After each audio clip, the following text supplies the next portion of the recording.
Okay, let's get started. Hello, everyone, and thank you for attending Greenkeeper USA's very first environmental education panel. Today, we have three wonderful speakers from different parts of the world who have come here today to share their experiences as professionals that all work towards educating others about the environment and sustainability. During the last 15 to 20 minutes of this panel today, the floor will be open to any audience questions. But first, I'll let our panelists introduce themselves.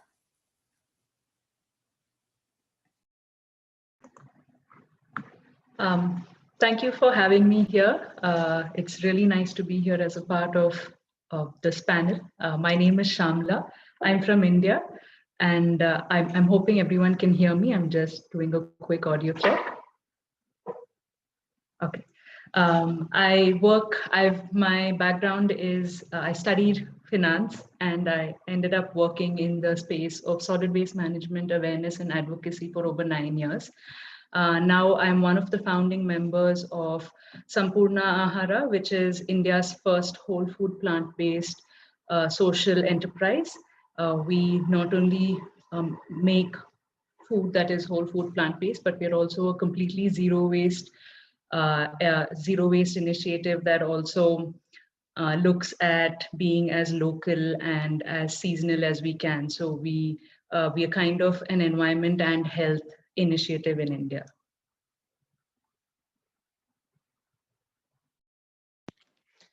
Hi everyone, my name is Christina Lynn. I'm a wildlife biologist currently working in Vancouver Island, which is west of Vancouver in Canada. I run a YouTube channel around environmental science careers and sustainability. And my work is mostly, I would say, at the intersection between industry and the environment. So kind of working in that in-between space to help design solutions that protect and also recover wildlife populations that may have already faced some sort of issue with industry, whether that's oil spills or other sorts of like habitat destruction, and then work on helping design remediation that will protect habitats before, during, and after these activities. And I also work recommending policy solutions to just reduce impacts to wildlife and their habitats in this part of the world. Good evening, everyone. My name's Jeff Sharp. It's great to be here with Shyamala and Christina and Greenkeepers. Thanks for inviting all of us. I'm the founder and executive director of Sustainable Learning. We're a 501c3 not-for-profit organization. We do sustainability education, and our Sustainable Summer program actually specifically works with the high school student population. So I've been very fortunate over the last 10 years or so that I've run the organization to work with really remarkable young people like yourself. If you're here, you're interested in the environment and sustainable development, and you know that's my passion as well, and really looking at you know the future through the lens of education and how we can impact young people like yourselves and hopefully many others to just think very differently about our relationship as a human society with the natural world. So we run a series of different programs that focus on different environmental and sustainability topics, everything from you know, food production systems and energy systems to social entrepreneurship, urban sustainability, you know, kind of everything within that range of different areas of inquiry that all sort of connect into the broader topic of sustainable development. So thanks again for having me. Yeah, thank you guys for introducing yourselves. So now we'll start off with our first question. What is your job and how does it contribute to improving or sustaining the environment?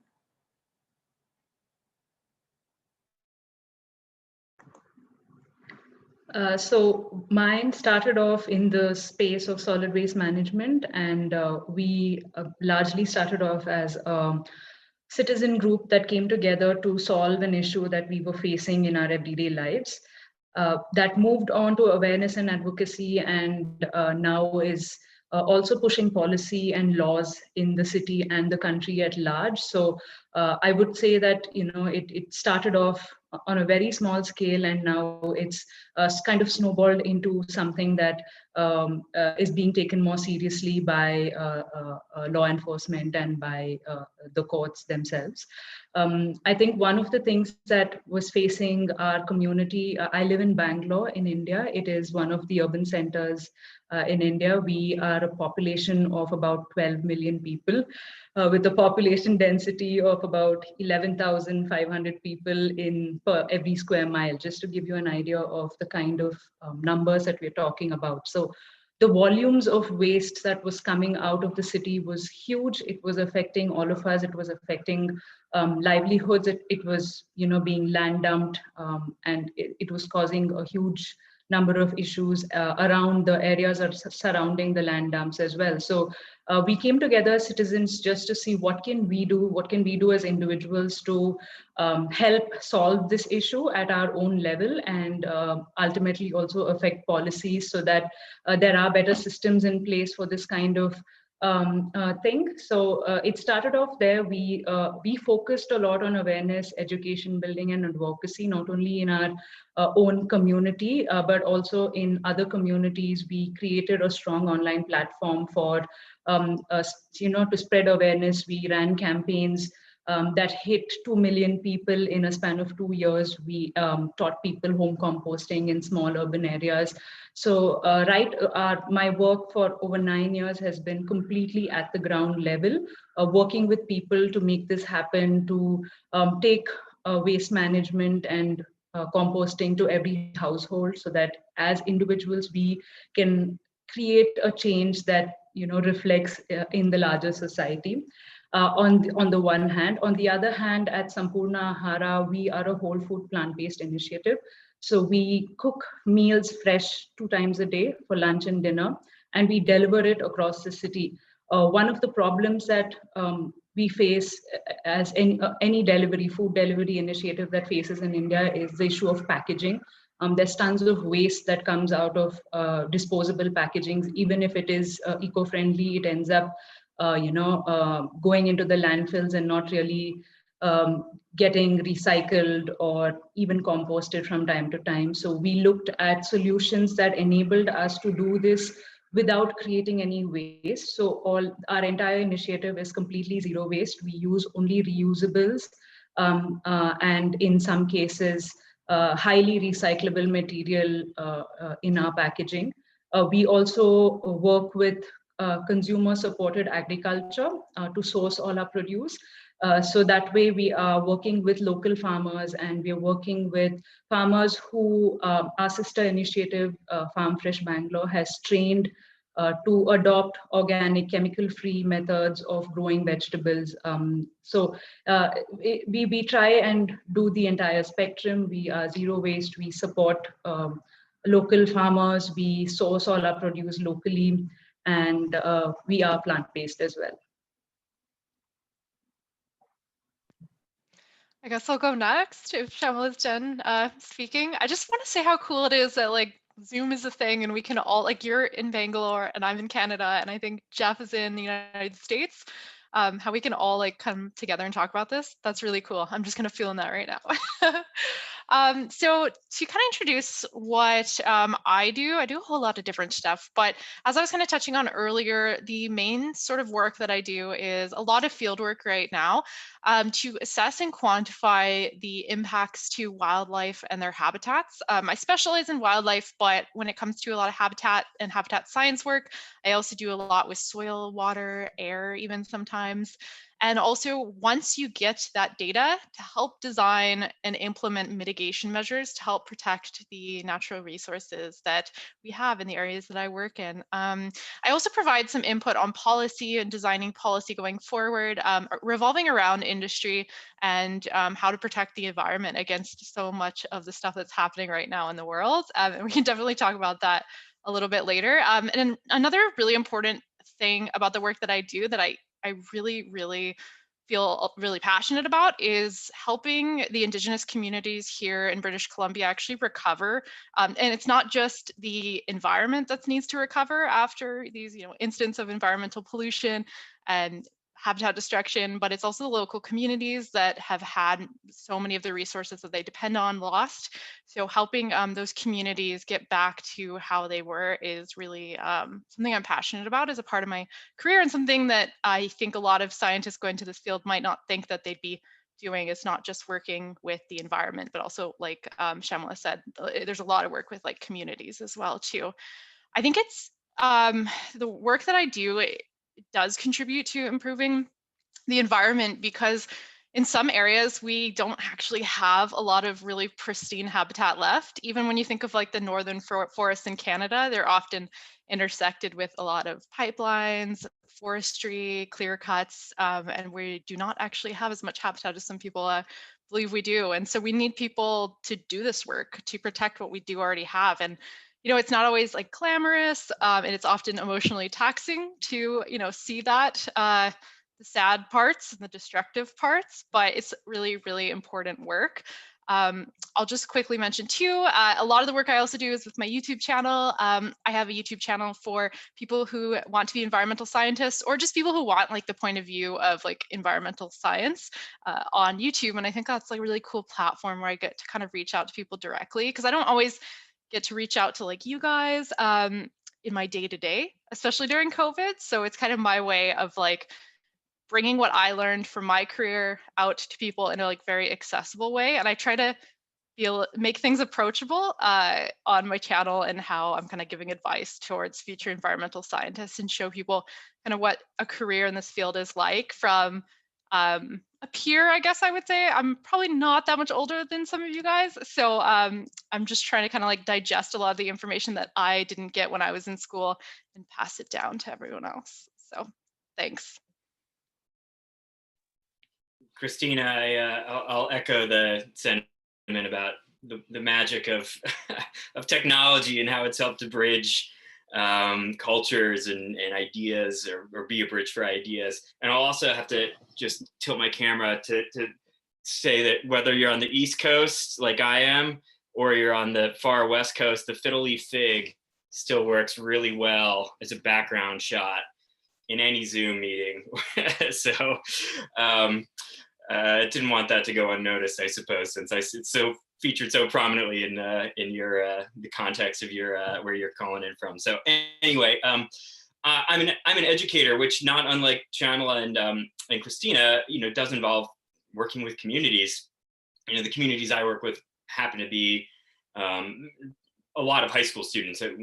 My organization works with other ages as well, but under our sustainable summer programs, those are summer programs for high school students that are passionate about environmental issues. So I connect with those students, in a really intensive way during the summer months. But of course, there's lots of communication and back and forth leading up, and then even following participation in a program. So we're building connections amongst our alumni to help further, broadly speaking, and sometimes in very indirect or diffuse or sort of long term ways, a movement, a collaborative effort, certainly amongst your generation, to be better stewards of the environment than previous ones. So a lot of my actual job is education management. That is, I really proportionally actually spend more time on the nuts and bolts of what it means to run a nonprofit organization. Things like finance and business operations and hiring and various aspects of marketing. As a nonprofit, we have a lot of requirements concerning things like how we operate. We're very committed to very good governance, and we have funders, grant partners, like the U.S. Department of State funds a program that we run. So they want lots of details on outcomes from our programs, on how we spend every penny, on various different particulars related to the way the program is run and designed. So there's just a lot of sort of behind the scene things that I am ultimately responsible for that really have nothing necessarily whatsoever to do with environmental issues or sustainability issues. That's actually the part that I enjoy probably most in my work. It's the creative aspect of designing a program, of thinking about an opportunity to help educate a group of students to better understand a complicated idea. And the reality of most of the topics that we look at when we're looking at environmental issues, they are very complicated. It's not just about understanding the environmental science. It's in my work, we almost always are looking at issues of political economy. We're also looking at issues of culture and how they all intersect when we think about how to actually solve environmental problems. And that's when we design educational programs, that's the focus of our programming. It's really on this sort of holistic look at sustainability. So that's some of the really fun part of the work that I do. It is very collaborative. We work with a lot of different educators, and we do our best to put together really impactful programs that go on and help create a group, a movement, so to speak, of people who are going to make change in their own communities. And we've seen the results of that in many cases. Sometimes it's very, very clear, and we can track that effort. For instance, I worked with a student in 2014, and as a result of participating in our program, I don't want to say I certainly don't want to take all the credit for it, but his idea initiative sprung out of the program, and we went on and supported him to then go to his school district in the Bay Area and actually put solar panels, he initially wanted to just try to get solar panels on his school. And it ended up being on every single school, entire district. So dozens of different school buildings. And that was an idea that started initially on a program that we were running. So, that's just one example of the ways that as an organization, and that, me individually in kind of very indirect ways is contributing to improvement of the environment. Thank you so much. It's really interesting to hear about your different jobs and what you do all over the world. And our next question, and for our aspiring environmentalists, I'm sure they're all wondering, what inspired you to join this field or job that you currently work in, and what's your favorite part about it?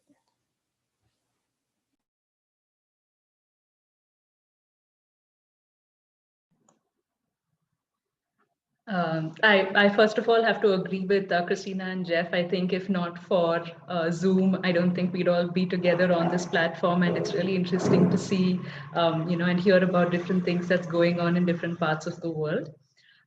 What inspired me to join this field, I think it was more a necessity than really an inspiration as such in my specific case. This was just during one of my summers after college and summer breaks, and it was just really I wanted to do something for the community, and there were a group of people who were active. So I said, hey, can I join you guys? We were doing a tree mapping exercise in the community to understand what trees we had, and just a little more about the nature in our urban context. And so we started looking at that, and from then we conversations around waste were being had. And it was just really sad to see that it was a crisis because there was garbage everywhere, and it was something that we could see. And somewhere along the line, you feel that, you must do something about it, because how long are you going to keep waiting for someone else to kind of come in and do anything? And in the place that I live in, it's just protesting or expecting the government to do something about it is not a viable solution, because it does not work that way. So we decided that we had to do something. We just couldn't help it. So I think it was more of a necessity than an inspiration as such, because I studied finance and dove right into solid waste management that summer.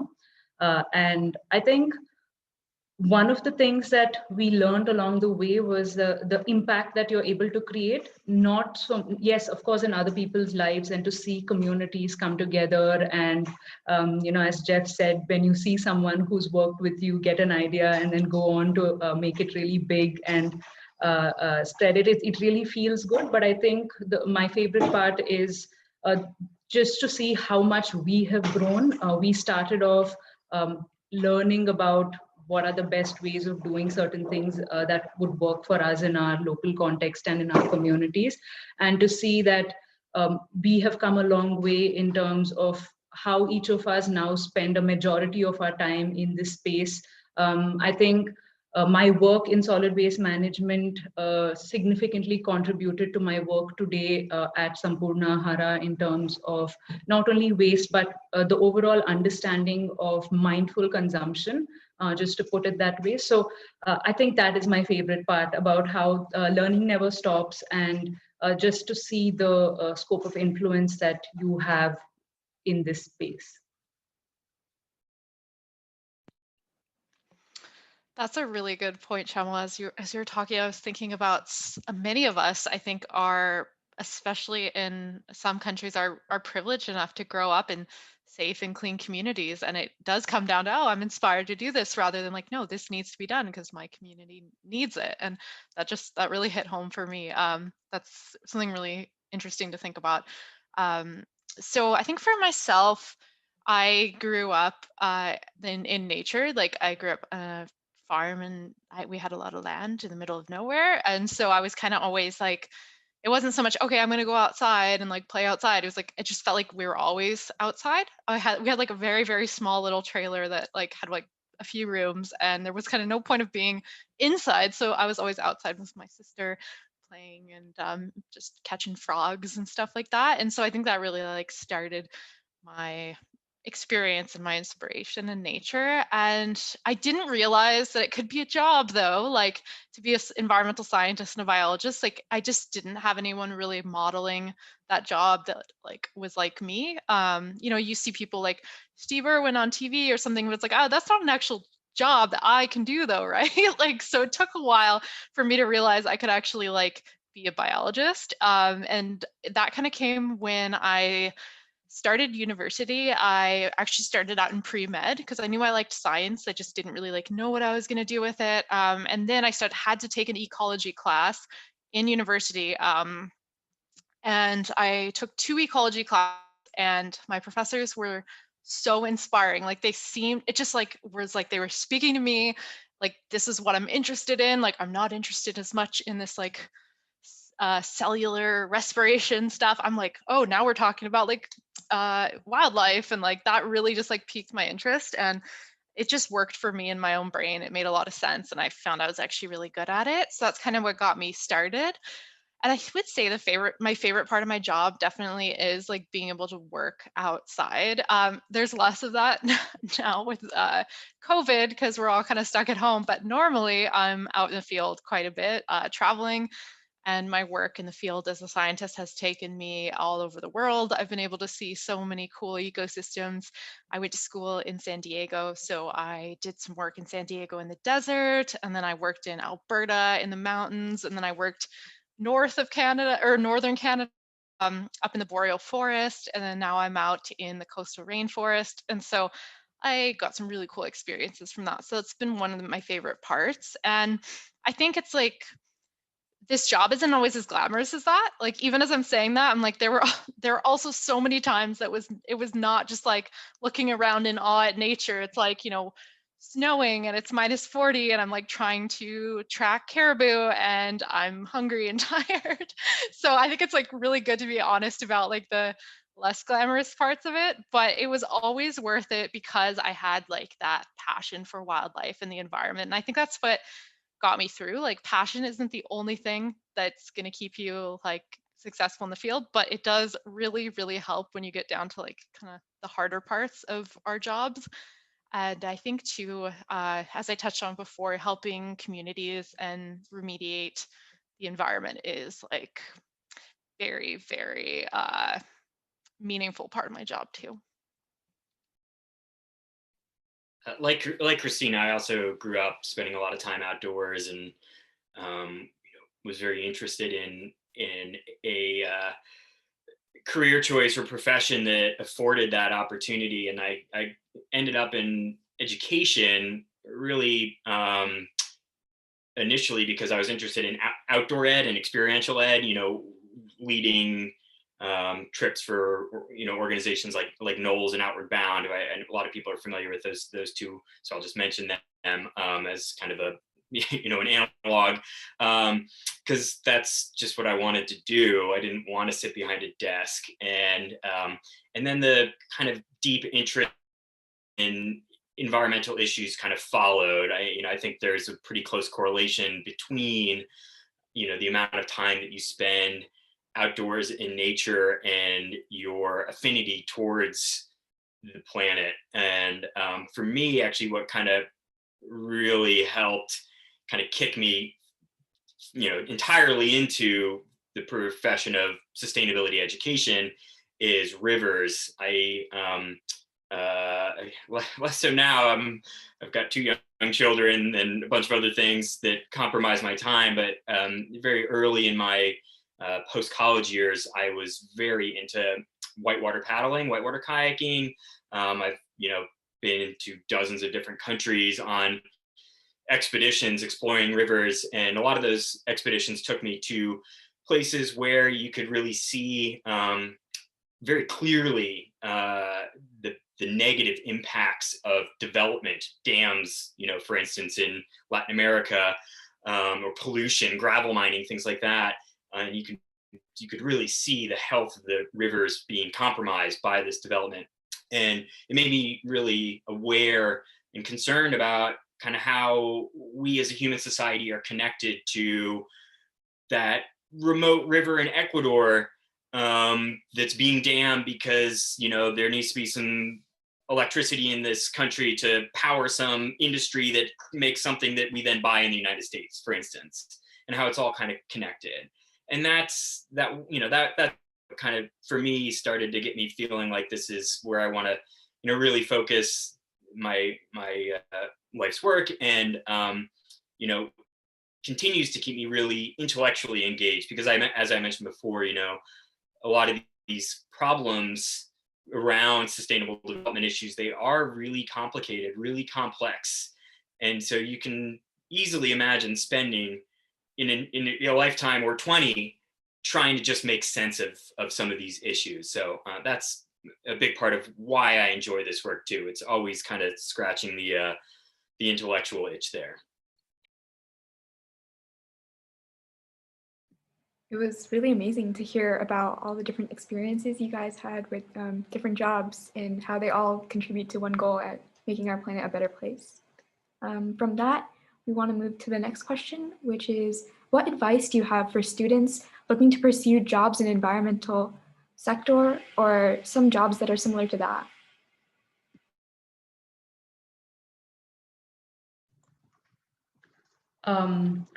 I think I'm going to speak in the Indian context simply because I've only worked in India, and I've seen a lot of my colleagues and people enter the environmental space. So that's the context in which I'm going to speak. And as Christina said, I think when I started off, I didn't know that this could be a job. I just thought, okay, this is something that you just do on the weekend, or you're helping the community out. But it turns out that I was wrong. And also, I think here there is a lot of entrepreneurial opportunities for people who are looking to work in the environmental space. Especially in urban areas, we have a need for solutions that especially, if you're looking at composting, when you don't have too much space, when you just have a little balcony, or you just have, because most people here don't have yards or, large spaces to do these things. So in terms of problem solving and in terms of coming up with solutions that kind of work in urban spaces, there has been a lot of entrepreneurial effort. A lot of people have come up with solutions to make people's lives easier, to touch people's lives, and make it that much easier for them to adopt these practices into their lives. I think that is definitely one part of it. The other part is also environmental education. People are now taking it more seriously in India as a career option itself. We work with colleges, we work with universities in the city. Right now, we do elective courses for people who aren't studying environment, because we think that everyone should learn about this, not just people majoring in sciences or the environment space.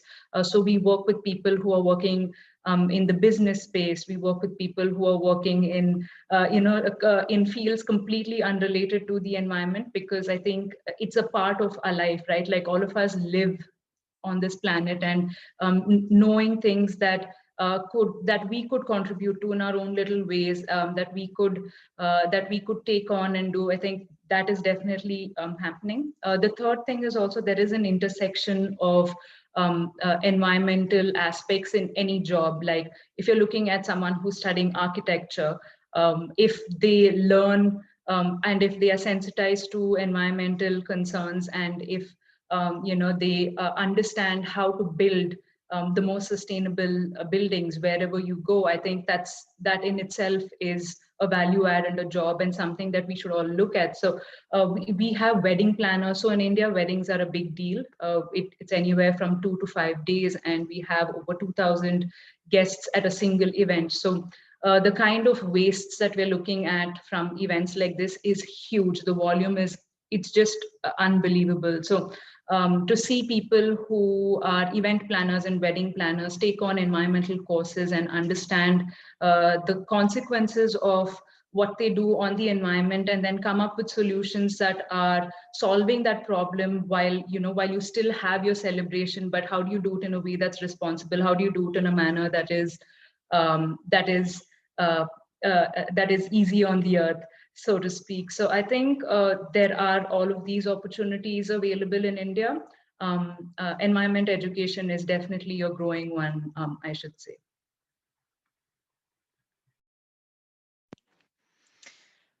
I'll weigh in here. So I kind of have a lot of advice. I'll try to go through quickly. This is all stuff I didn't know as a student, so I'll share with you now. If you want to do, I should say, like a job like mine is outside of the world of academia. I do not have a PhD. I just have a bachelor's degree as a scientist. So if you decide you want to go down like the non-academia and non-research route into like industry, this is probably the most applicable for you guys, especially if you're just doing a bachelor's, is that experience, at least in North America, is so essential.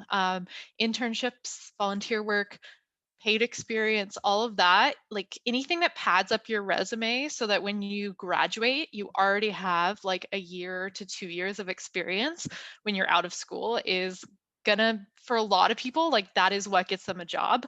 And I can't stress that enough. And I feel like a lot of professors have only gone down the academia route. So they're like, okay, grades, 100% the most important thing. If you have good grades, you'll get a good job. But I think so many people neglect to say that how important experience is, because when you're applying for a job out of school, a company is probably, and this, this applies for government, consulting. I haven't worked too much in the nonprofit world, but I think it's probably pretty similar. As a company wants to see that you've already done some work before, and your experience isn't just school.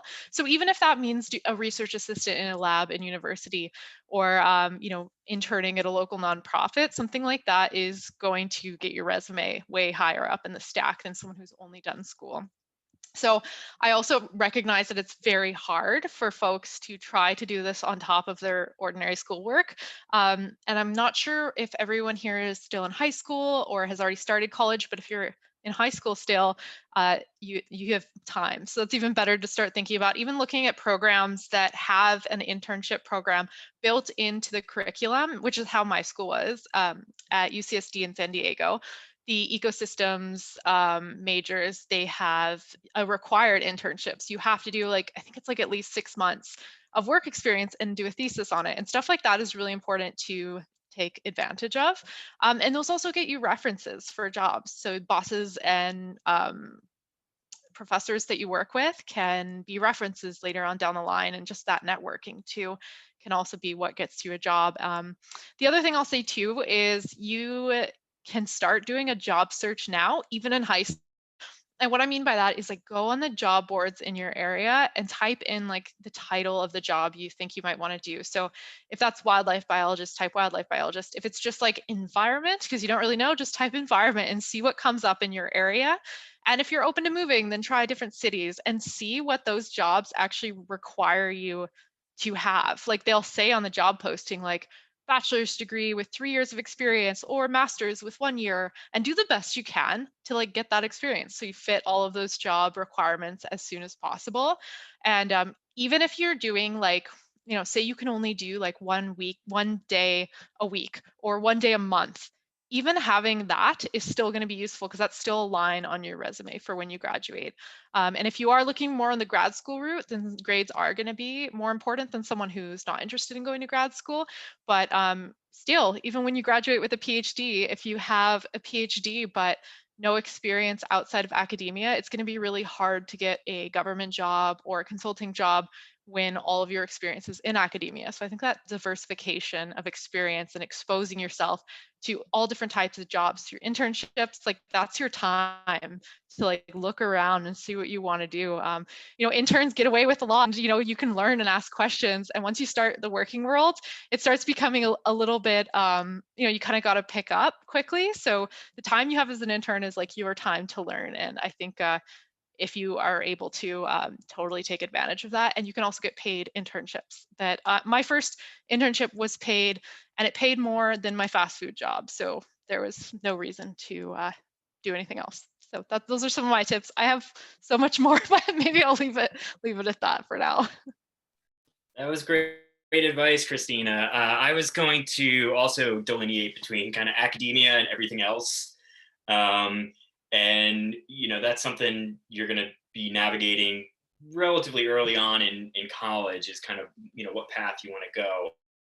You going research, academic, or professional. And I think there's actually a fair amount of mobility between folks that work in, you know, nonprofit, for-profit, or government, you know, that are really kind of more on the sort of professional side of the environmental sciences, you know, really more like applied rather than research or academic.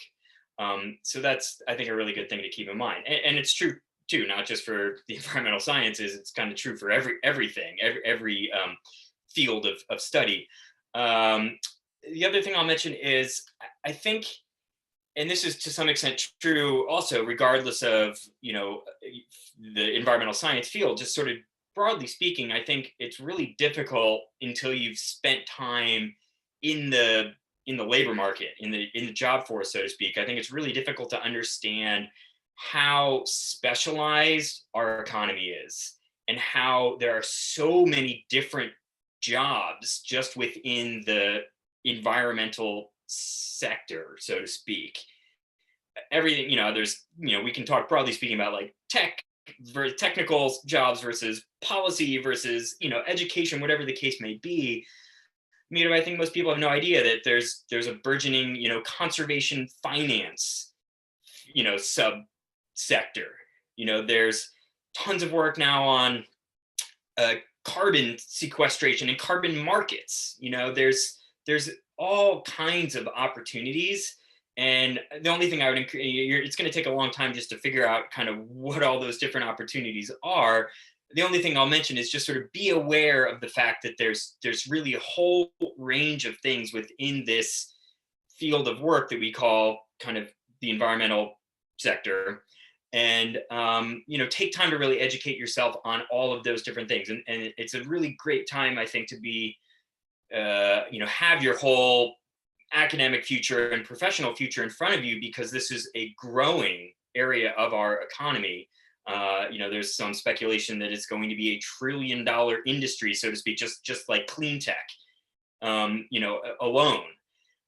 So there's going to be lots and lots of jobs. There's going to be jobs that we don't even know exist, you know, that don't exist today that will exist 20 years from now. You know, so that makes it, I think, really interesting, and just sort of be aware of the fact that there's a whole lot to perhaps potentially do that has some type of connection to the environment, because the environment touches pretty much everything at this point. And, fortunately, society and our economic systems and our political systems are finally becoming aware of that fact. So great time to be interested in the subject matter.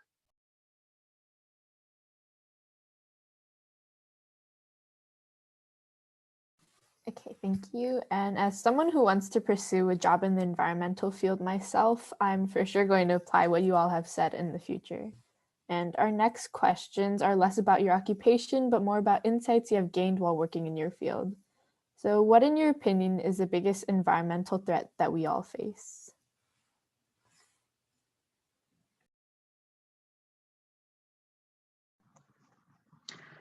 I think that I would look at it a little differently, simply because we kind of have a lot more issues here that we see on a daily basis, and I'm not sure if you do, in the global north. So here, I think there is a lot of pollution. I think that has contributed to a whole lot of health issues. It's also interconnected. So I think the biggest environmental threat, more than focusing on what the threat is, I would want to focus on the fact that with the kind of population we have, mindless consumption is probably the biggest threat that we face, and that has a whole lot of effects. So it's not just one thing. Everything from climate change to water pollution to land pollution because of growing landfills, because of mindless consumption. So I think our threat here, at least speaking for India, would be if consumption goes at the rate that it is now, or for the next 5 or 10 years, then every environmental threat is going to potentially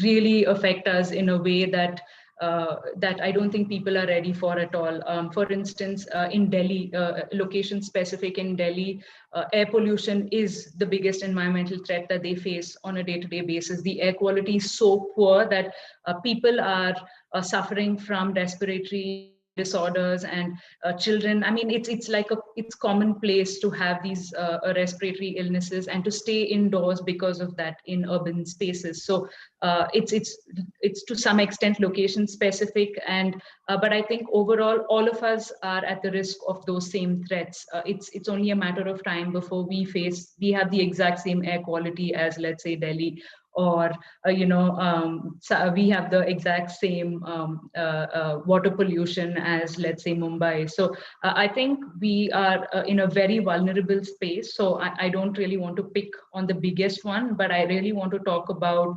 the threat that we are to ourselves. And that if our mindless consumption and if the way we live continue this way for the next 5 or 10 years, then practically every threat any threat is going to make or break us. So yeah, I would really just think of it that way. I totally agree with what you're saying, and that's actually putting even everything I was thinking about in context, because it's like that's the source of a lot of the other things you'll see, like climate change, air pollution, habitat loss, habitat degradation. It can be traced back to that as a major threat. And I think that's really important to point out too, that there are communities now that are already dealing with the impacts of, like you said, mindless consumption and the system that we have set up now. And it's funny, in my job, something that's kind of come up is it's a lot with working in a lot of polluted spaces. If they happen in the middle of nowhere or in a community that doesn't have as much political power as other communities or marginalized community, it's like you never see any press on it. And then when it happens in, the wealthiest neighborhood and oil kind of comes up on the beaches, it's suddenly like the biggest catastrophe in the world and the news is covering it. And so I've seen like even the coverage of our environmental issues depends on like who's actually there looking at it. And there's so many communities in the meantime that are like, hey, we're already dealing with this. Like we're already having these, respiratory illness and cancer and all these impacts from environmental pollution that no one is listening to, or, it doesn't get the same kind of airtime. So I think that's important to think about too. The original kind of point I was thinking about that, we hear a lot about climate change, which of course is such a huge, overwhelming threat, but habitat loss is really important too. And just the loss of like our natural spaces and the fragmentation of our natural spaces have a lot of tie-ins with some of the other major environmental issues. Even when it comes to climate change, like forests sequester carbon dioxide. So when you don't have as many forests because you cut them down to build a pipeline, or you cut them down to, to go into the forestry industry, those are all going to have those cumulative effects on the climate. And there's a lot of industries that are responsible for this. We see the big players like oil and gas, forestry, agriculture is a huge one. But, it even comes down to like expansion of cities, like buying a new house in the suburbs, and they just cut down like the habitat of an endangered frog to build these houses. And certain industries get a lot more kind of insight onto them than others, but it really does come down to that consumption in all different ways, not just fossil fuel consumption, but unsustainable consumption in general. Yeah, so you're right. That's a really hard question to answer. And I know if you guys are going into environmental science, you'll get used to like your courses just being like, okay, what disaster are we going to talk about today? And it can be like really, really tough to just hear over and over again, like all these destructive things that happen. So I'm like saying these horrible things with like a smile on my face because I've just kind of learned, to take it all in stride. But yeah, there's so many different topics we can talk about under this umbrella of environmental destruction. Yeah, so the biggest environmental threat that we face just depends so much on who the we is, what scale you're talking about. As Christine and Shyamala mentioned, from the neighborhood scale on up to the global scale, it's going to be entirely different response. I mean, the only thing I'll mention, and I think this is probably reflected in how Shyamala and Christina were thinking about this, is kind of the root cause of almost every environmental problem is two things at the macro level. It's population growth and economic growth, because we can correlate economic growth with consumption of resources like energy, for instance, and we can associate environmental harms, including greenhouse gas emissions, with the consumption of those resources. So as the global population increases and the per capita consumption and economic activities increases, and that is the trajectory that we're on right now, where it's just going up and up and up, it's just more and more environmental problems. Which one you want to talk about today? There's, as Christina was saying, we could spend days talking about, just getting them all on a list. So yeah, I guess that's all I have to say about that. Is, the biggest environmental problems we face are the ones that are right in our own backyard, and sometimes we're not even aware of them. And those are perhaps the ones that, at least in the global north, in the US, I do find working with high school students, sometimes they're thinking about the big stuff like climate change and oblivious to the fact that nitrogen runoff from the fertilization of suburban backyards is causing fish die-offs in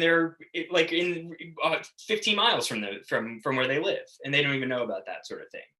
So I guess just to sum up, yeah, make sure you're aware of what's happening in your own communities, as well as some of the big front page news that we hear all the time, about the big ticket ones that we do talk a lot about, at least in the media. I'll stop there.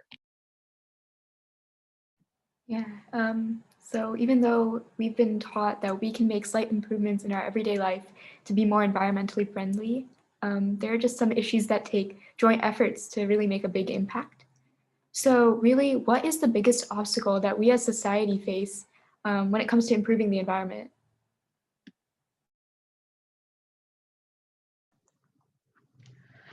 Okay, this is again going to be in the context that I have worked and lived in. I think in India, it is awareness mainly, and also I think we've moved so fast from being a non-urban, largely sustainable community to suddenly growing to this kind of consumption, these kind of consumption patterns. So I think it's also that a lot of people haven't come to terms with reality, with the reality that we're living in right now. Because if I were to go back just 2 generations, my grandparents, in fact, when I was younger, coming across single-use plastic was very rare. If we were to go out and kind of want to get food parceled, we had to take our own boxes, and this was just 2 decades ago. It wasn't that long ago. So for a lot of us, we kind of think that, oh, we know all of these things. So there's that on one hand, where people think, oh, but I've been sustainable, or like we've always carried our cloth bags, or we've always had a water bottle on us, to the reality where today that's maybe not exactly how you're living. So when we talk to people, what we find in India is that a lot of people say, oh, but I don't generate that much waste. Because maybe they didn't generate that much waste some time back, or there was no need to think about it because we lived in communities where waste wasn't a problem, or where pollution wasn't a problem. To in just a couple of decades, it has become the main problem that we are facing. So there is that kind of getting people to understand that the reality that we're living in today is not the same thing that was just 2 decades ago, and that we are contributing to the environment, and we are contributing to it negatively. So I think that is definitely one of the biggest obstacles that we face, to kind of tell people, hey, yes, when you were younger, you were living in a village, and you kind of composted all your vegetable waste in your yard. It wasn't something that you thought of. It wasn't something that you thought, oh, I'm consciously segregating my waste or anything. You didn't have a lot of recyclable waste. Everything was compostable, everything was reusable. So to kind of get people to understand that, and also see where we are now. Everything that we buy in our monthly groceries is in a bag. We are no longer connected to our farmers in a way that we used to be just a couple of decades ago. So to kind of make people aware of that. And the second obstacle is also that in India, there are a lot of people who are seeing these things for the first time. So when you have a majority of the population that has been taught to look at going to the mall, or look at fast, like look at consumption as aspirational, to now turning around and saying, hey, that's really not aspirational anymore. They feel robbed in a certain way. I don't know if I'm being clear in this point, but that's exactly what's happening. So majority of people have never experienced the fast life, and it's been aspirational to them for the last 20-30 years. So when you take that, it feels like you're taking that away from them. So I think for us, the complexities of environment education, and kind of making people aware, and also making environmentally friendly living aspirational, I think that is the biggest obstacle that we are facing in India, at least right now.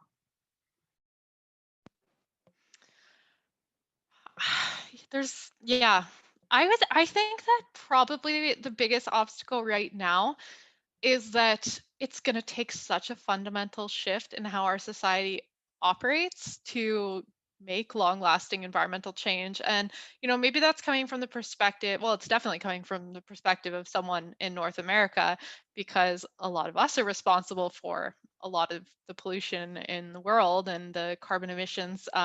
So it is like a change and shift, like Shyamala was saying, like in what we aspire to do and what we inspire to be. And it's really kind of sad because there's a lot of the older generation that's saying there's no problem, like don't worry about it, like this is all natural, nothing to be worried about. And then the younger generation is like, we're all gonna die, there's no hope, it's all over. And it's like, so there's like apathy in, not everyone of course, but there's a big like undercurrent of apathy in the younger generation, the older generation having this like denial.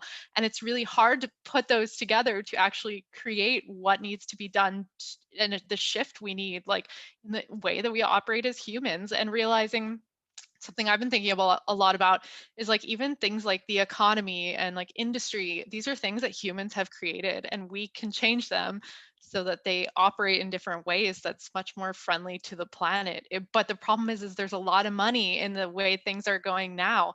And I think that's the biggest obstacle, is like when all the people who have all the money and all the power in the world are doing everything that they can to go the opposite way, it's so like it's going to require an entire world kind of standing up against that to make the shifts needed. And I think, you know, yeah, money and power can go a long way. And the only thing sometimes that can fight against it is like a movement, like a large movement. And it is about like inspiring enough people that one, we can do it. And then two, that like it's actually possible to be done.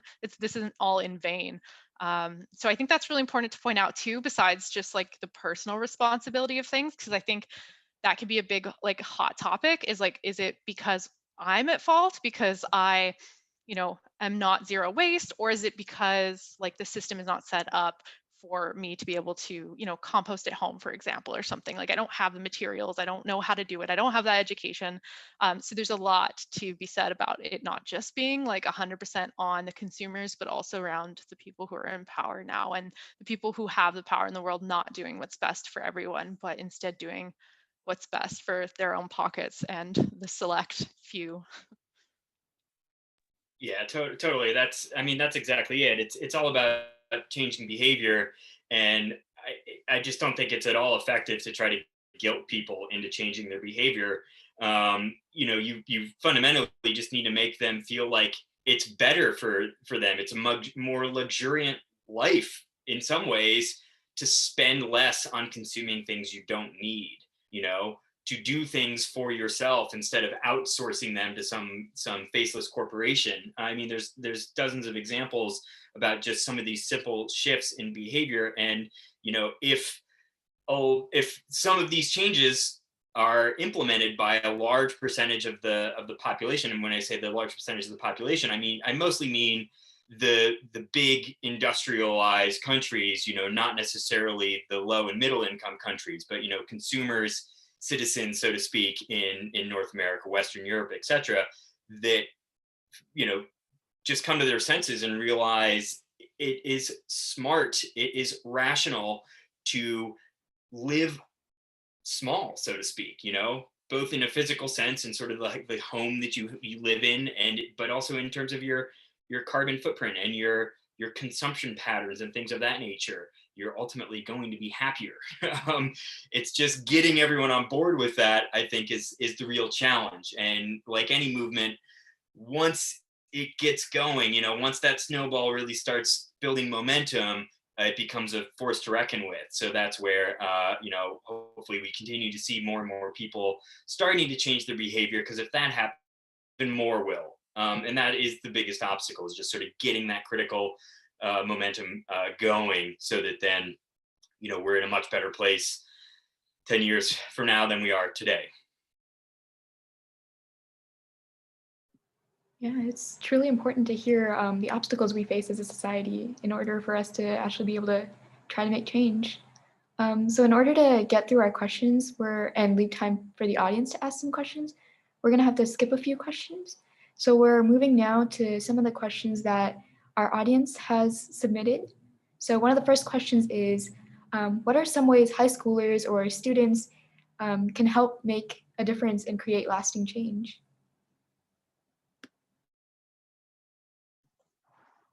That's a great question, because I think a lot of times we forget that, you know, all of us can do something. I think one thing that high schoolers, like younger people, can do is look around in your own community and kind of see what interests you when it comes to the environment. I'm sure there are a lot of people and there are a lot of small groups that are working on different aspects of the environment, whether it's environment education, or there might be someone who's doing something hands-on. So kind of, I think when you're in high school, you have the time and you have the luxury of trying out different things and seeing what you like, what kind of work you like doing within your own community. I would 100% say look at it locally first, because there is a lot of education that we have online. So there is a lot, the learning is global, right? Like you can always hop onto the internet and learn what's happening.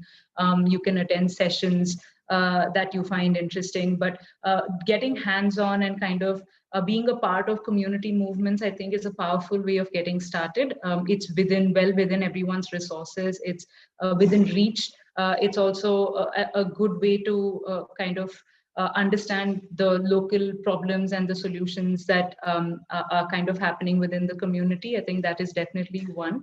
The second is definitely keeping an open mind and learning. I think knowledge really is power, as cliched as that might sound. I think learning and keeping an open mind and doing things and having fun with it. Yes, it's a serious problem. It is something that we all face, but to look at it in with fresh eyes and to kind of look at it with enthusiasm and curiosity instead of like, oh my God, I'm so guilty of this or that.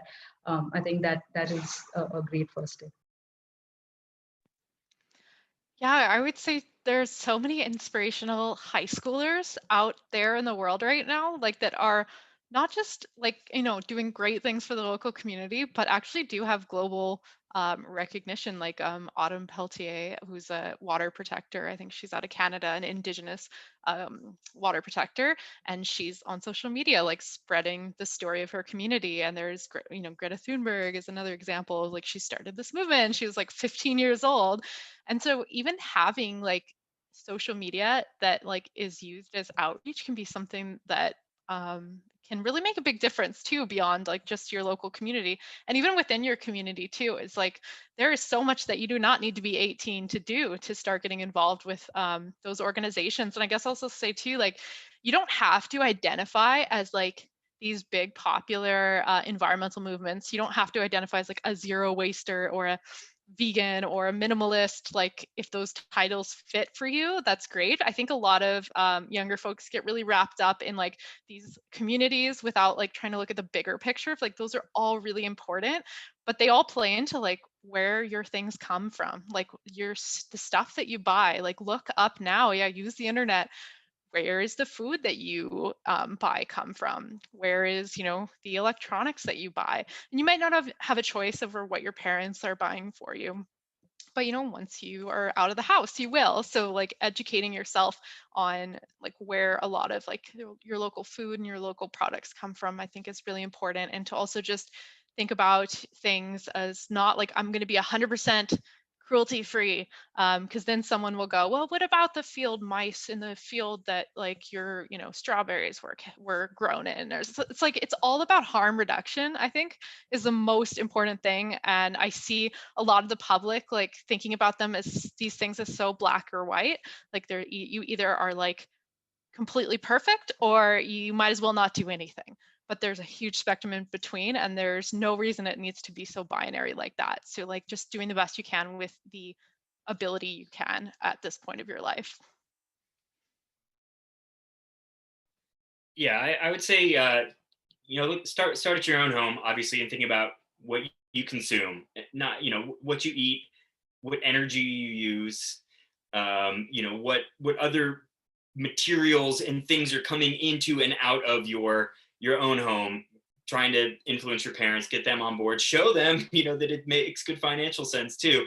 And then, once you've modeled and demonstrated that this can be a really good thing, talk to your friends, get other people in your community to just, with judgment-free ways, kind of just say like, yeah, we started composting. It's awesome for all of these reasons, showing that it's not hard to do. It's not intimidating, just one, that's just one example, obviously, and just sort of modeling that behavior. That one of my favorite articles that I use with students is an article by the author Michael Pollan. He wrote an article called Why Bother? Why bother growing a vegetable garden when you can go to the grocery store and get pretty much everything really pretty cheaply? The price of food in the United States is, for the most part, really not very high.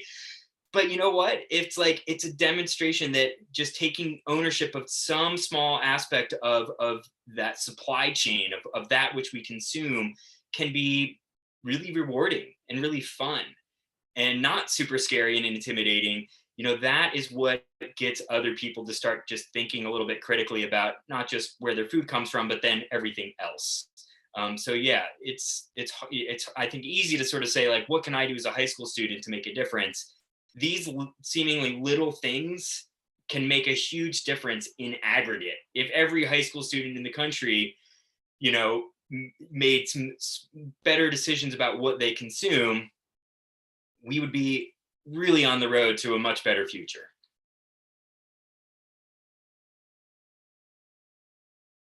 And our next question is, what are the best college majors to go into that lead to careers that combat climate change?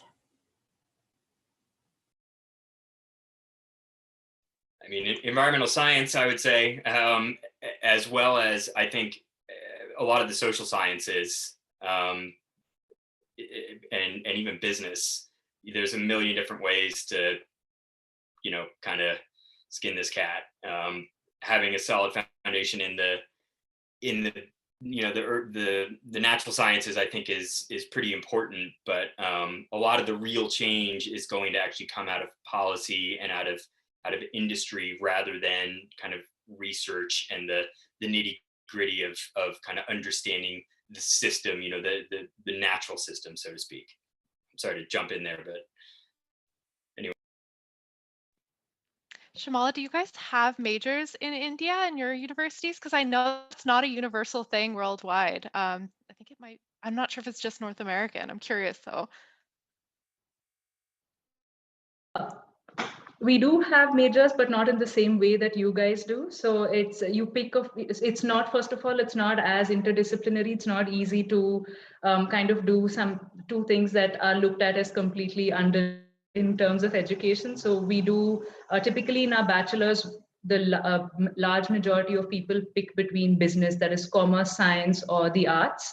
And then you do kind of specialize in whatever mass communications, finance, whatever else that you want. It's a little different, but like, just to answer the question, I think take some time to see where you want to, like, how you place yourself. I think doing internships and working beforehand, looking at the direction that you want to head in, and then, as Jeff said, then it's like it's an open playing field. You can either get into policy, you can get in to research, anything. So you can major based on you. The question to answer is, what do you see yourself doing?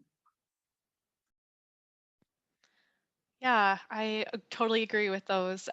In Canada and in the United States, we do have a little bit more, like, you see so many different majors. It's like fisheries science, or like zoology, and then wildlife biology. And so many people ask on my YouTube channel, like, what is the difference between all these majors? And I think actually that's like one of my most viewed videos, is like trying to explain all the difference between things. But really think about it in a broader sense of like, okay, should I do wildlife management or wildlife biology? Because realistically, like, they're going to be quite similar. Look at the courses that each major offers. So if you have time deciding, like, have trouble deciding, look at both of the courses that is required for the majors you're stuck between, and what looks the most interesting. Because in the real world, like, most jobs just say like natural science degree, or if they're a biologist job, if they're like a policy job, they'll be like natural science or policy related, political science related degree. They don't ever, like, I've never seen one be like, only conservation biology majors need apply. So it's not as important, I guess, as you think for these specific, like, ones that are really close by with the words. And as far as deciding whether to go down the biologist route, the policy route, the research route, all the different routes you can go down, I think community college for Americans is extremely useful, not just for saving money. I did community college. I saved a lot of money. Californians don't have to pay anything for community college, I think, now. But it also gave me just time to decide what I wanted to do, because I did not know I wanted to do wildlife biology until like I was 3 years into university. So like the least amount of money you can spend in that in-between time, it's kind of the better. And I think, I wish that my school counselors told me a little bit more, like, that community college was like a fine option. I got, for some reason, convinced out of trying to do it. And they're like, just go to a 4-year school. But I saved like $30,000 and I helped figure out what I wanted to major in between. So if that's an option for you guys, I would highly recommend considering that too in your grand scheme plan. And I'll just add that your career trajectory is going to be a lot more substantially impacted by the work you do in the first few years out of college than by what you major in, and to some extent even in where you go to school. So keep that in mind. And lastly, before we open up the floor to any questions, do you have any final words of encouragement to any aspiring environmentalists? And what are your expectations for future generations?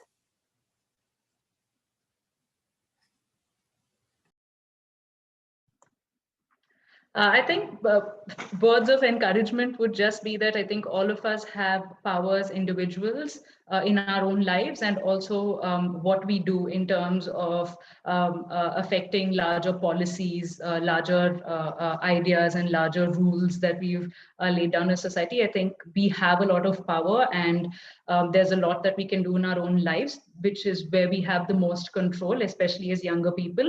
And what we follow as a group, and I speak on behalf of my entire team, both at Sampoorna Ahara and my, at Solid Waste Management, is you become a practitioner first, like try out things, do things, and talk about your practices. I think that's the best way of going about it. Make it a part of your life, and normalize the conversation around the environment, and instead of just keeping it on the fringes or like as the other. I think that is something that we all have the power to do. We all have the power to do something. And as Christina earlier said, perfect is the enemy of good. So start somewhere, and just keep going, keep learning, keep moving. Don't get caught up in terms. Don't get caught up in the negativity. Just do what you can, contribute in ways that you can, and I think that is a great starting point. I would say imposter syndrome is really common when you're starting out in this field, especially if you come from an underrepresented community in science. It is so common to feel like you don't belong like in this field. And the reality is like every single year, I see more and more leaders in the environmental sector coming from Black communities, Indigenous communities, people of color who are not represented in traditional, like the scientists we see on TV. And you're not going to be alone for long. I think things are shifting so much in this space so quickly. So if you don't see yourself represented in this field right now, like you are now the person who's inspiring people even younger than you from your community to do it. And I think that there's so much power in that. Like if I had had more people like that looked like me and my friends, even just like women in science and as a younger age, I would have probably been into this even earlier than I was. So I think that that's really important, and to not let anyone doubt or question things that you hold dear to yourself. I was questioned a lot of my intelligence because I looked young. I show up on a job site with 300 men and they immediately kind of can go and like start questioning you and making you doubt yourself. And when you're new into this field, it can be tough to go through that, but know that like you're not alone. Don't be scared, but also like you are not alone in that, and you are welcome in this field. I think that that's really important to keep in mind. I really like what Shyamala said about just, normalize conversations about the environment. I think it's just so critical that it just becomes the expectation amongst your generation and your peers that, we all, talk candidly about how we live. And no one's perfect. It's, we can't expect people to really quickly change their behavior wholesale and all of a sudden start living a, carbon neutral existence.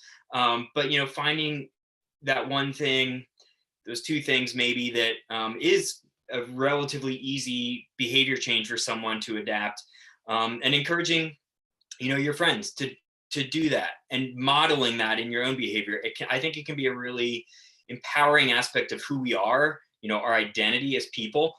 If, you're the person who rides your bike everywhere, even though it's like freezing cold and it's raining and it's, 10 miles, but, that you do it because you love doing it for so many different reasons. And it's good for the environment being, of course, one of them. Or, you're the person who grows some of your own food, and, has a really good handle on your waste stream and things like that. I feel like if that's something that you're doing already, whatever one little thing is that you do in your life, that is a good example for your peers, own that. And in a really judgment-free way, make sure that other people are aware that it's a choice that they can make too. And I know that this will ultimately, I have faith that ultimately, we as a human society are going to get this big problem, all these big environmental problems in check, because, I work with your peers, people like all of you that are on this call every year. And I know how remarkable and inspired you are, and how connected and networked many of you are as well. What you maybe don't have right now is sort of conventional power and influence, and that will change. And it is changing. I mean, some of the names that were mentioned previously, and Greta Thunberg, of course, being emblematic of the youth environmental movement here. You do have power, and you're going to, as a generation, so to speak, have even more power 10 years from now, 20 years from now. And that's what gives me hope. I feel that, responding to that second half of the question, what are your expectations for future generations? I look at the young people that I work with, the high school students that I work with, and I feel really good about the future. Yeah, I really hope our generation will be able to bring the change that our world needs. So those are all the questions that we have had planned today, but I'm sure everyone here probably has some burning questions they'd like to ask. So for anyone who'd like to ask a question, you can raise your hand and we'll call on you, or you can submit questions through the chat feature and we'll try to get through as many questions as we can today.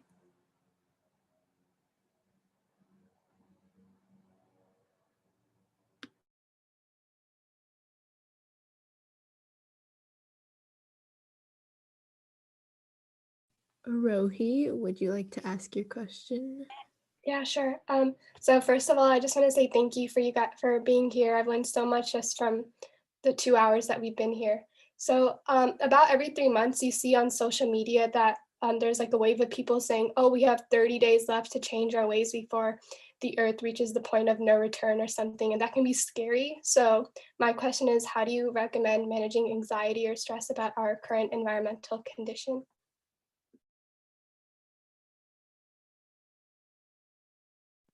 I feel like I might not be the right one to answer this because I also feel a lot of anxiety and stress. Maybe someone who's more optimistic than me. What has really helped me, Arohi, and that's a really good question because I think all of us face it. What has really helped us is kind of coming together as a community and being there for each other. So when one person is anxious or when you kind of, get overwhelmed, there is a group of people who kind of help you through it. I think that is one way of going about it. And I think as you learn more and as you kind of get more comfortable in the space, it may get easier on most days. So it won't be as often. And I think you also kind of know that, what, if the world's going to end, it's going to end. Like there's nothing you can do about it. So while you're around, I don't know if this is a good way of looking at it, but this works for me. Like if it's going to end, well, it's going to end. But as long as you're here, how can you make sure that you're making an impact both in your own life and in the people around you? So I kind of look at it like that.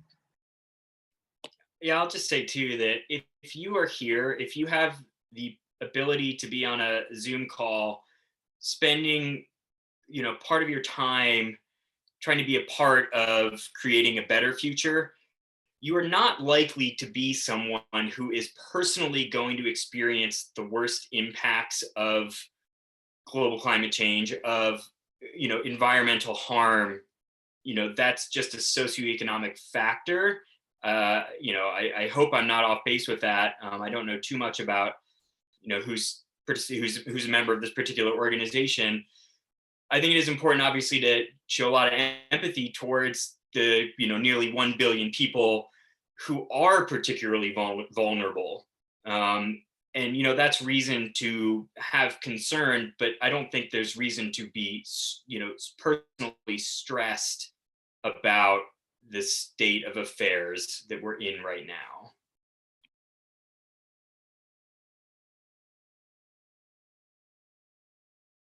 All right, and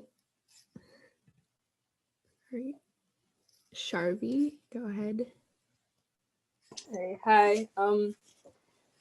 This question is, I guess, more for Ms. Suresh. So, you mentioned like you were encouraging people to have more like plant-based diets and to compost, and those are like more individual efforts that people will have to put in.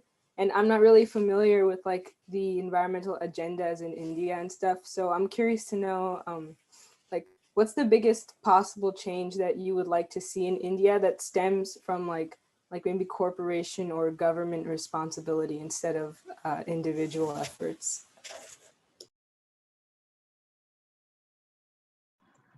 Thank you. That's again a really good question. And just to give you a little bit of background, our movement started off as individual effort, but it is the citizen movement that pushed government changes. So the High Court in Karnataka passed a law mandating source segregation because of a citizen movement. So that is the power of individual change, which is why I keep talking about it. And that's also because that's what we have control over. And to also kind of tell you that individual change can push bigger changes to happen. It can push policy changes. It can push laws to be written into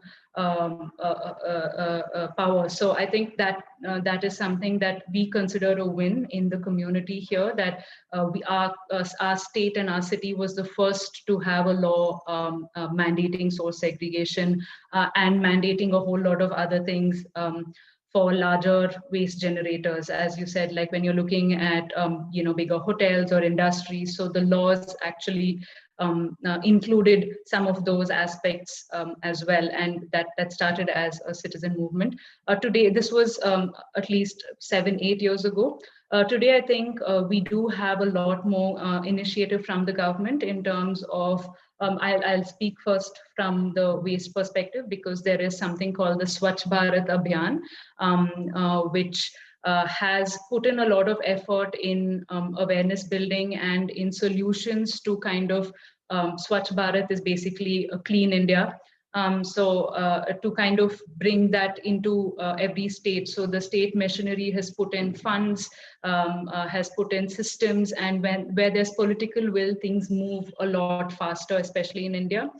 So I think it has become a nationwide movement only because of this initiative.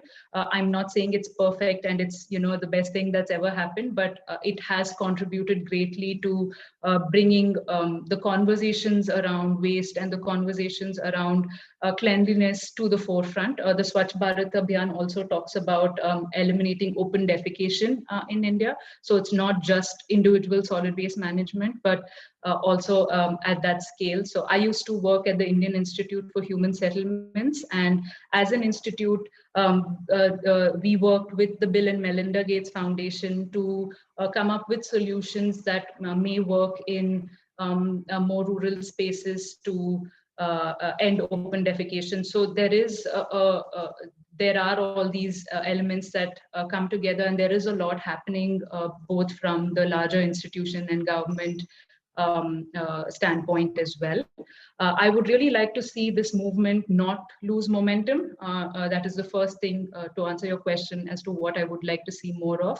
I would definitely like to see it not lose momentum and to actually strengthen over the years. The second thing is there's a lot of CSR that's happening. So we have companies like ITC take on dry waste collection centers and operate them completely.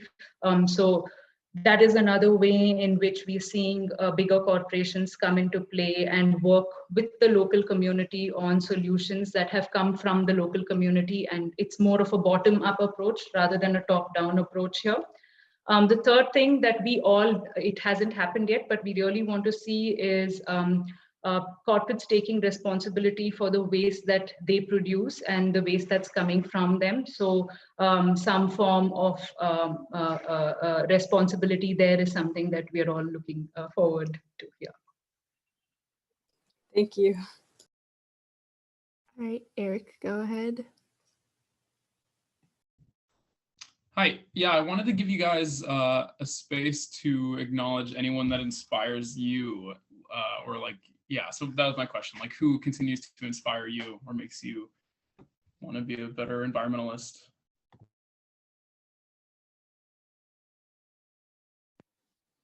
I think I would say the people who have been doing this the entire time.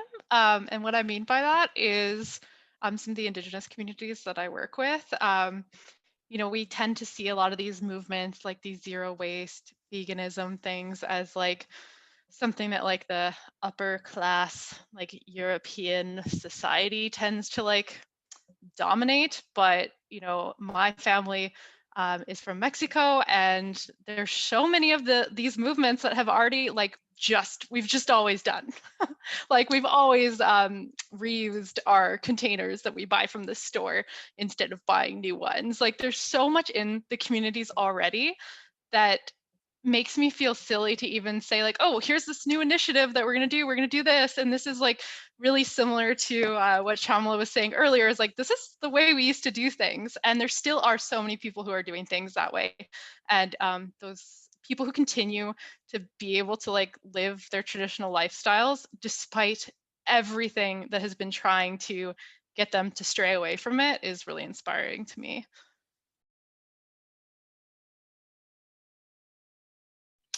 Yeah, I was going to mention indigenous populations as well, but I would expand that even to say anyone who kind of takes inspiration from indigenous communities and has been able to live, essentially like off grid, produce homesteaders, folks like that.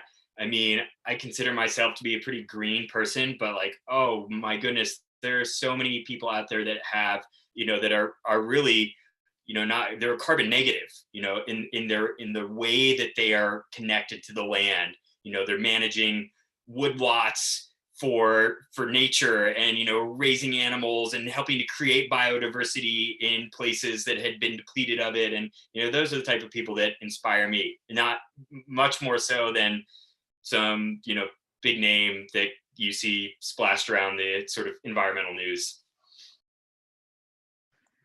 I agree with both of you. I think for me, it's my parents and my uncle, because like we talk about composting as if it's like a new solution, but they've been doing it all their lives, and they've been doing it with locally available solutions. And it's the same thing. My uncle has, my parents, my uncle, my family, many of them older, like 2 generations or 1 generation above. They've used public transport all their life. My father has biked to work all his life. My parents still today, I mean, we've always used cloth bags, and like the things that we look at as a trend now is something that these people have been doing all their lives. So I think that's kind of, that's also what they taught me early on. So I think they would be my inspiration.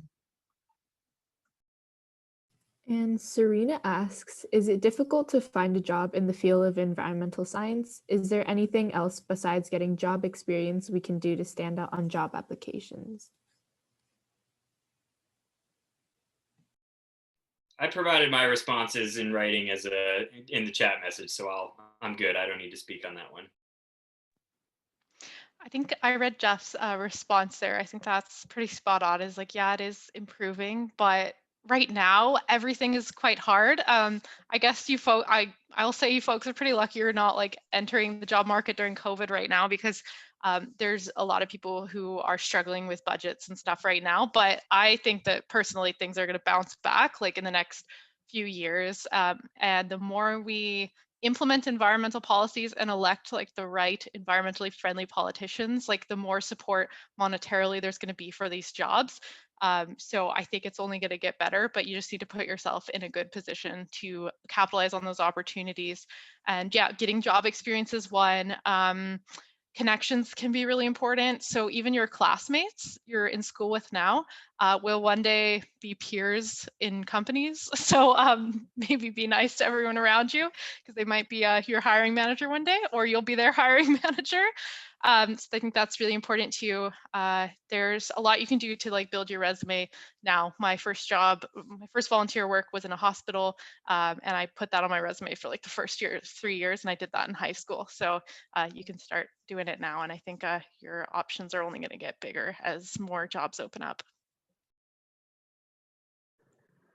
Yes, I agree with both of what you said, and it's also there's a lot of entrepreneurial opportunities as well. So you can think outside the box. It's not just about being the best in science or any one thing like that. There's interdisciplinary learning, thinking, and kind of being creative and seeing how I think also taking a problem-solving approach can really help. If there is a problem in your community and you think that your skill set can solve it, I think that may be your biggest asset as well. Okay, and Sarah, go ahead. So a lot of what you guys talked about was like an effect of globalization. I noticed like what Shyamala was saying about how much change has occurred just in 2 generations, and Christina said something about like the effects of the like system on the indigenous communities, and like Jeff was talking about how to focus on like local actions versus the global news, the relationship between the two. Do you guys think that globalization will end up providing a solution, or do you think like regression to like older values will be like the ideal that we should strive for?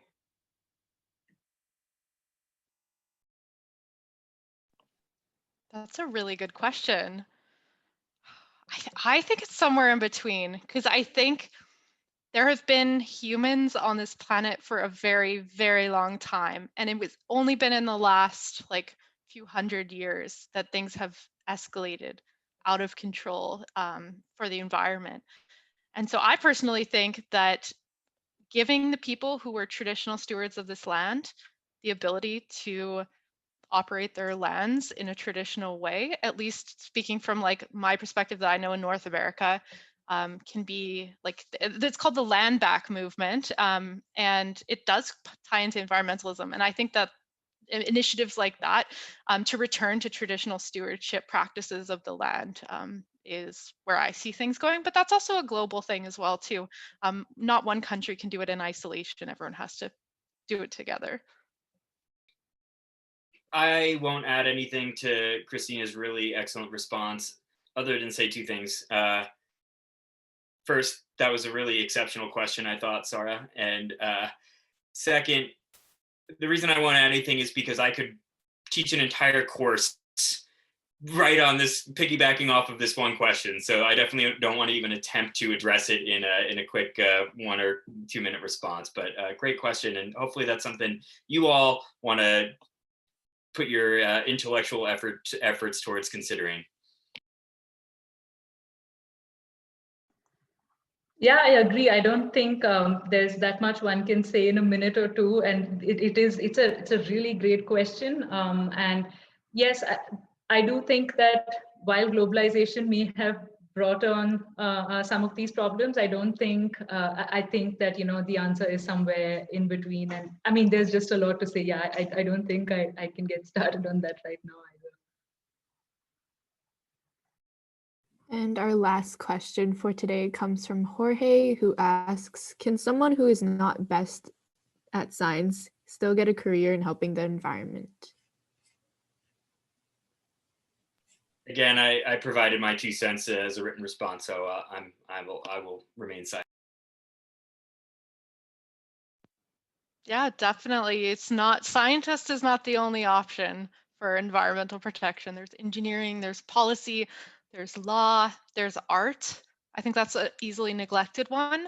My friend's an artist who focuses on wildlife, and she sells her art to support wildlife conservation and to inspire people to care about the environment. And you can be an artist and help the environment. Oh, there's so many skill sets, and it's just about, I think there's a lot of pressure on teenagers now about the STEM. Like STEM is like, if you're not in STEM, then like you need to be focusing on STEM. And I don't like totally agree. I think you got to take your own personal strengths and see what you can do, like, because that's going to be the most effective thing than rather trying to do something that like doesn't come naturally to you and you're not interested in. You're going to do way less for the environment than taking like, the one skill you have that is like amazing and you're better than everyone else, and then like channeling that in the way that, like, for example, art to help inspire people. I mean, I studied finance, so I mean, it's just I don't think anyone, most people in the who I work with come from a non-science background. So it's definitely possible. There's a lot that you can do without being a scientist. As Christina said, art is an amazing outlet to raise awareness and also to contribute to the environment movement, and also event management. I mean, there's a lot. So definitely don't think that ever. It's not true.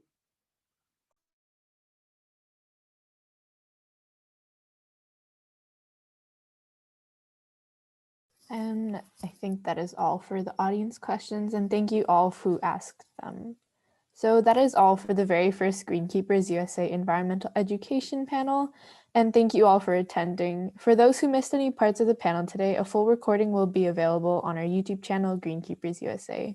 And be sure to follow our speakers and Greenkeepers USA to follow along on our projects, such as our panel today.